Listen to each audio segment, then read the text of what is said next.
हम hesitation feel करते हैं उस काम को करने में जिसको करने में हमें डर लगता है। दरअसल हम बहुत से काम करना तो चाहते हैं, लेकिन जैसे ही बारी आती है एक्शंस लेने की, हमारा माइंड एक्सक्यूजेस जनरेट करना स्टार्ट कर देता है।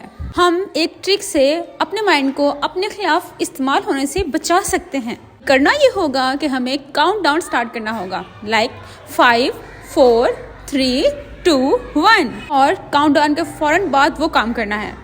अक्सर स्टूडेंट्स हेजिटेट फील करते हैं टीचर से क्वेश्चंस पूछते हुए। उन्हें करना है जस्ट काउंट डाउन स्टार्ट करना है और उसके बाद फौरन टीचर से क्वेश्चंस पूछ लेना है। ऐसा करने से हम अपने माइंड को मौका ही नहीं देंगे कि वो एक्सक्यूजेस जनरेट कर सके। आपने जिम जाना है, स्टडी करनी है या आपने जॉगिंग स्टार्ट करनी है, आप इस 5 सेकंड रूल को अप्लाई करके देखिए।